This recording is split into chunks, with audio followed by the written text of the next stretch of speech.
Hello সবাইকে, আমার নতুন একটা ভিডিওতে তোমাদের সবাইকে ওয়েলকাম। আগের ভিডিওতে তোমাদের সাথে শেয়ার করেছিলাম যে জামাই ষষ্ঠীর দিন সকাল সকাল উঠে আমি পুজো শুরু করে দিয়েছিলাম।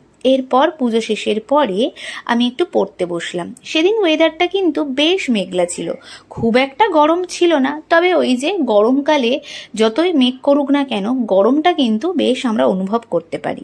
কিছুক্ষণ পরে মা বলল জামাই ষষ্ঠীর জন্য যে আশীর্বাদ করা হবে তার প্লেটটাকে সাজিয়ে নিতে। আমি কিন্তু এইসব কাজে বেশ পটু, হ্যাঁ, নিজের প্রশংসা নিজেই করলাম। এরপর জামাইবাবুর জন্য মিষ্টির প্লেট, ফলের প্লেট আর লুচি আর ঘুগনিই ছিল।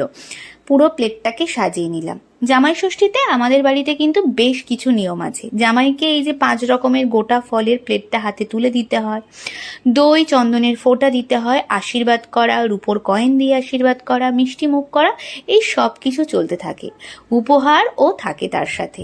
আর জামাইবাবুর কোলে বসেছে দেখেছো আমাদের বাড়ির সব থেকে প্রিয় সদস্য।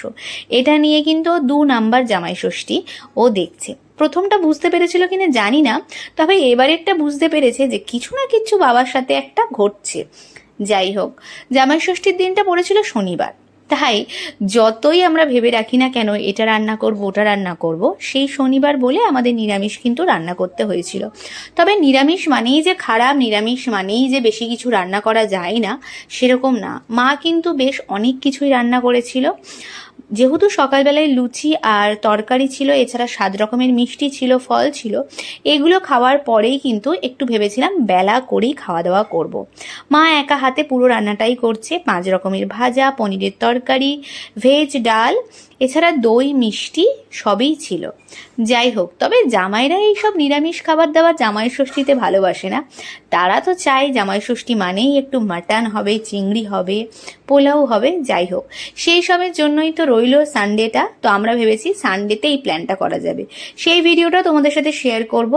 তো এখন যেটা করছি, সন্ধ্যা হয়ে গেছে, সবাই খাওয়া দাওয়া করে একটু রেস্ট করে নিয়েছিলাম, কিন্তু আমি আর সেভাবে রেস্ট করিনি। ভাবলাম একটু নাগেটস ভাজি, অন্তত নিরামিষ খাবারের পরে এটা খেলেই মুখটা ভালো লাগবে। তারপর আমি একটুখানি বেরিয়েছিলাম, যদিও নাগেটসটা নৈহাটি থেকে ডিম নিয়ে এসেছিল। সেদিন ওয়েদারটা যেহেতু একটু বলছিলাম মেঘলা মেঘলা ছিল, আমার কয়েকটা জিনিস নেওয়ার ছিল, তাই তোমাদের সাথে একটু ওয়েদারটা সন্ধ্যাবেলায় শেয়ার করলাম। আমাদের দিকে একটু বৃষ্টি হয়েছিল বলে একটু রাস্তাঘাট কাদা মতো ছিল।